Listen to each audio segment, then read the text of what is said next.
बिस्मिल्लाहिर्रहमानिर्रहीम, अस्सलाम वालेकुम, नमस्कार, Sat Sri Akal and good evening. This is Qaiser Bari from बारी लॉ एसोसिएट्स। आज सैटरडे का दिन है जी, 2 नवंबर है।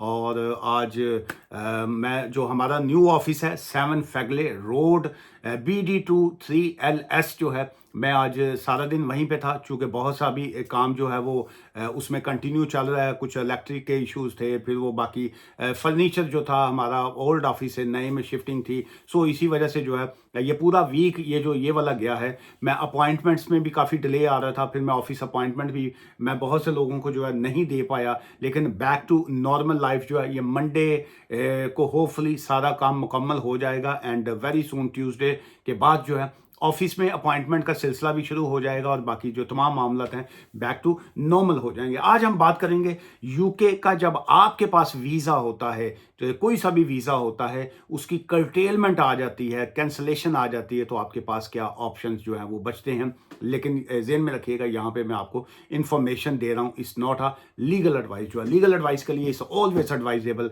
कि आप अपनी अपॉइंटमेंट बुक किया करें किसी भी वकील के पास। जो है, मैं नहीं कहता कि मेरे को ले आओ, और भी बहुत बहुत ज़बरदस्त किस्म के, एक्सीलेंट किस्म के यहाँ पे लॉयर्स मौजूद हैं, किसी के पास भी आप जाइए। लेकिन जो भी काम कीजिए, एडवाइस लेके फिर कीजिए। अब हम आते हैं बैक टू असल पॉइंट। क्या आपका वीज़ा कर्टेल हो सकता है? क्या आपका वीज़ा कैंसिल हो सकता है? बिल्कुल हो सकता है। अब एक एक करके हम बात करते जाएंगे तमाम ऑप्शंस के ऊपर। पहले चलिए बात कर लेते हैं, स्टूडेंट्स के ऊपर बात कर लेते हैं। क्या एक स्टूडेंट जो आ गया यहाँ पे यूके में, उसका वीज़ा कर्टेल हो सकता है? बिल्कुल हो सकता है। कैसे हो सकता है? आपने अटेंडेंस आपकी शॉर्ट है, आपने यूनिवर्सिटी की फ़ीस पे नहीं की, आप ने अपनी कोई असाइनमेंट्स या बाकी कुछ ऐसा काम किया है जो प्लेजरिज्म बन गया, और उसकी बेस के ऊपर उन्होंने आपका वीज़ा जो है वो कर्टेल के लिए लिख दिया होम ऑफिस को। या आप का जो वो समझते हैं कि you are not a genuine student. So किसी भी कंडीशन के ऊपर जो है, जब इस तरह की सिचुएशन होती है, तो यूनिवर्सिटी जो है वो अपना स्पॉन्सरशिप जो है उसको विड्रॉ करती है और वो होम ऑफिस को लिख देते हैं कि ले जी, साड़ी हुन बस हो गई है। अब हमने इनको कैश इशू किया था, हमने इनकी रिक्वेस्ट डाली थी, हमारे कहने पे आपने इनको वीज़ा दे दिया, हूँ साढ़े कहन दे उत्ते इन्हों का वीज़ा कैंसिल कर दियो। लेकिन चूंकि गवर्नमेंट है, डिपार्टमेंट है, होम ऑफिस है, वो क्या करते हैं, वो डायरेक्टली जो है, आजकल तो वैसे इमीडिएट इफेक्ट के ऊपर भी वीज़ा जो है कर्टेलमेंट के लेटर आ रहे हैं, लेकिन वो मोस्टली उस केसेस में होते हैं जहाँ पे थोड़ा थोड़ा जिहा तुसी काम वड्डा पाया होंदा है। सो वहाँ पे जहाँ पे सीवियर किस्म की सिचुएशन होती है, वहाँ पे इमीडिएट इफेक्ट के ऊपर जो है वो आपको ईमेल या लेटर आ जाता है। इमीडिएट इफेक्ट क्या है जी? आज है 2 नवंबर, इस वक्त लेट से शाम के 5:30 या 6 बजे हैं, और इमीडिएट इफेक्ट में आप रात के 12 बजे तक लीगल हैं। उसके बाद आप अपने आप को ओवरस्टेज कंसिडर करेंगे, so that's call a immediate effect. लेकिन अदरवाइज जो है नॉर्मल कंडीशन में आपको 60 डेज का जो है वो नोटिस होम ऑफिस भेजता है कि आपको हम 60 डेज दे रहे हैं। If you have any other reason to stay in the country, आपके पास कोई और वजह है, तो आप अपनी एप्लीकेशन को फाइल कीजिए। अदरवाइज जो है 60 डेज के अंदर जो है आप अपना ये कंट्री जो है उसको छोड़ दीजिए, क्योंकि आपका स्पॉन्सरशिप जो है उन्होंने हाथ चुक लेने। वो कहते हैं जी we are no longer responsible for that. ये आ गया आपका स्टूडेंट का जो है। अब आगे हम स्पाउस वीज़ा की तरफ आते हैं।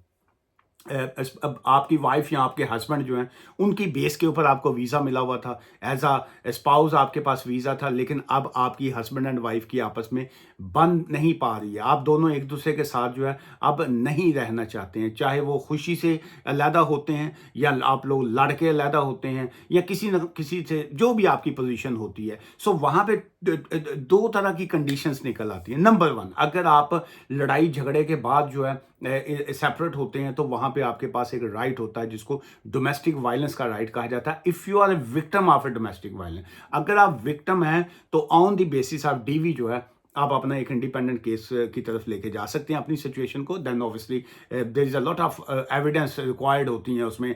आप मेडिकल आपके इश्यूज हैं, या आप पुलिस उसमें इन्वॉल्व थी, या आप डिप्रेशन में हैं, या आपका किस टाइप का है। सो ये बड़ा एक लेंथी सब्जेक्ट है। It's not a very easy के जी के ओके ये इशू हुआ तो मैं डीवी का विक्टिम हूँ। सो ऑब्वियसली हर केस में एडवाइस चाहिए होती है। बट ये इस पॉइंट पे ये है कि आप के पास ये एक रूट होता है, आप उसकी तरफ जा सकते हैं। सेकंड ऑप्शन ये होता है कि अगर किसी के बच्चे लेट्स से होते हैं, तो फिर वो मे बी कि वो अपना रूट जो है वो वाइफ से निकल के on the basis of child जो है, बच्चों की बेस के ऊपर जो है वो अपना रूट को इंडिपेंडेंट जो है वो कर सकें।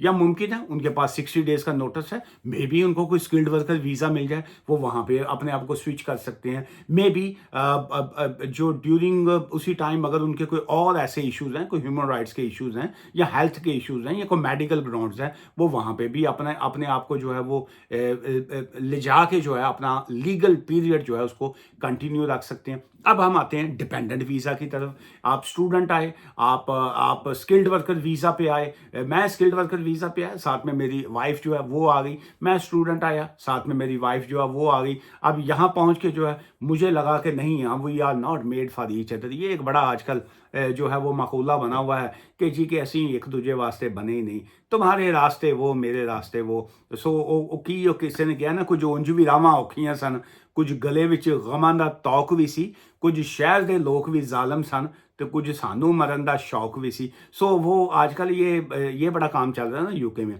सो यहाँ आके चेंज आ जाता है, जैसे वो WWW है ना, 3 W जो है वो चेंज उसमें आता है ना, तो यहाँ पहुँच के लड़कियाँ लड़के दोनों चेंज भी हो जाते हैं वहाँ पे।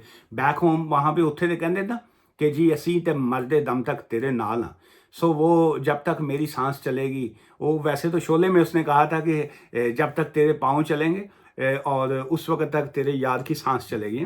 तो वो अमजद खान साहब इंज करके लैके बंदूक बैठे थे। लेकिन यहाँ पे अब क्या है, वहाँ पे वादा है कि जी जब तक तेरी सांस चलेगी मेरी सांस चलेगी, तू मैनू दफनाना है तो मैं तेनू। लेकिन यहाँ पहुँच के जो ही वो माहौल चेंज होता है, लड़कियाँ भी बदल जाती हैं जी। सो और लड़के भी बदल जाते हैं। वो पता नहीं क्या हो जाता है, इस कंट्री का पानी ऐसा है। सो लेकिन ये है, इस तरह की सिचुएशन में भी पैनिक होने की ज़रूरत नहीं होती।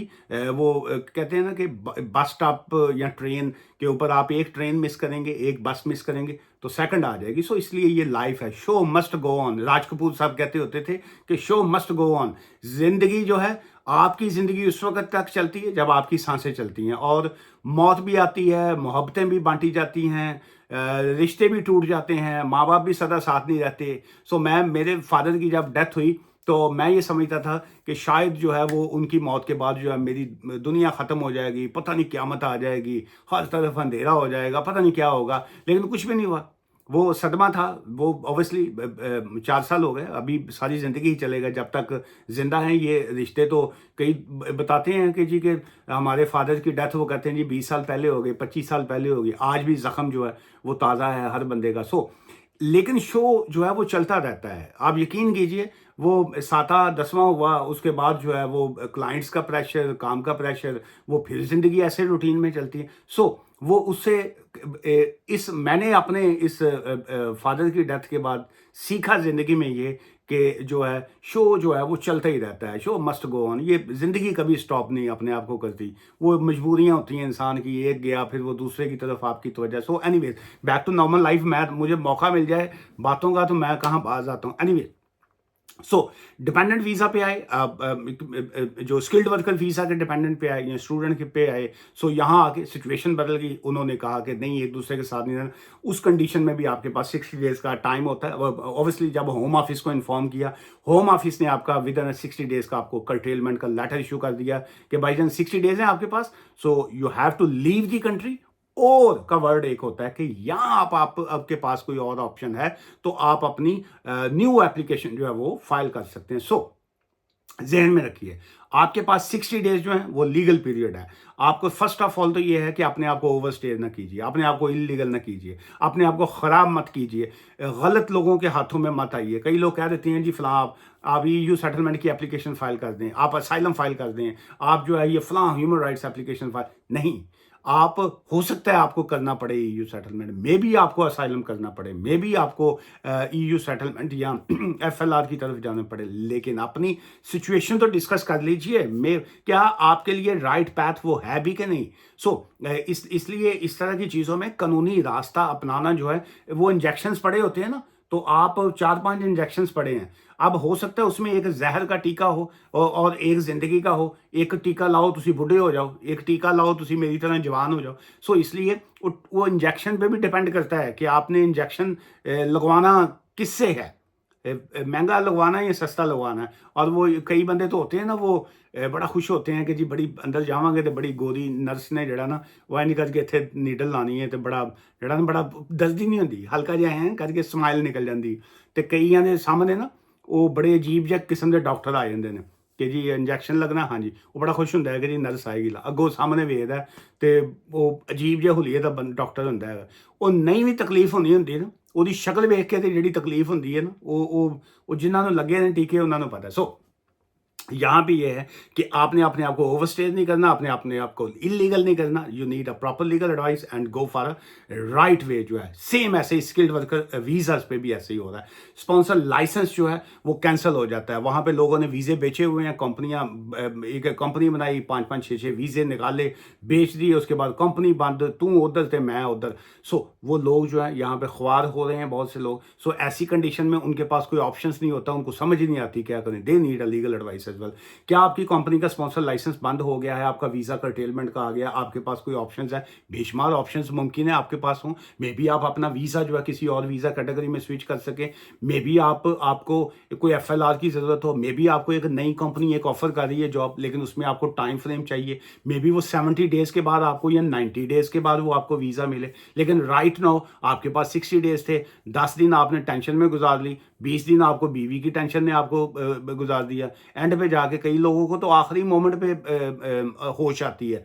वो उनसे बड़ा बेवकूफ़ दुनिया में कोई नहीं होता जो पिछले 60 डेज़ का नोटिस आने के बाद 50 दिन 50 डेज़ तक जो है वो बैठे रहते हैं, अल्लाह पे छोड़ देते हैं। वो जी अल्लाह बेहतर करेगा। ओ भैया करना अल्लाह नहीं सब कुछ है, लेकिन आप हीला करेंगे तो वसीला बनेगा ना। हिलना ही नहीं तुसी ते अपना वो जी वो राज़क है जी, वो तो पत्थरों में कीड़ों को रिज़्क देता है फलां। वो बिल्कुल ऐसा ही है, लेकिन मेन ये है वो कीड़े को भी तो देखें, वो भी हिलता जुलता है, हिलेगा तो उसको भी मिलेगा।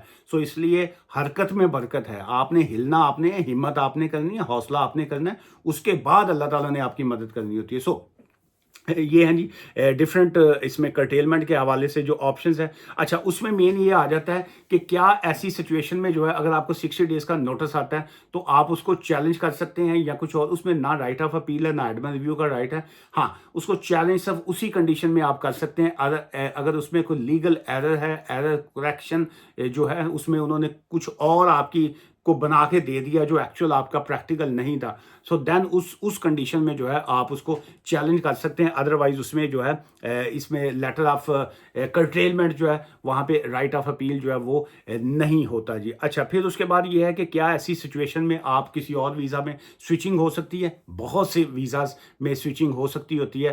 फॉर एग्जांपल स्पाउस वीज़ा में आप बच्चे की बेस के ऊपर जा सकते हैं। स्किल्ड वर्कर वीज़ा में मे बी आप नया कोर्स लें, उसमें स्विचिंग आपकी हो सकती है। मे बी आप मीनवाइल हाँ किसी के हेल्थ के इश्यूज़ हैं, सो उसमें उनके कोई मेडिकल का, सो बेशुमार ऑप्शंस होते हैं, but you need a legal advice. आज की इस वीडियो से मुझे इजाज़त दीजिएगा।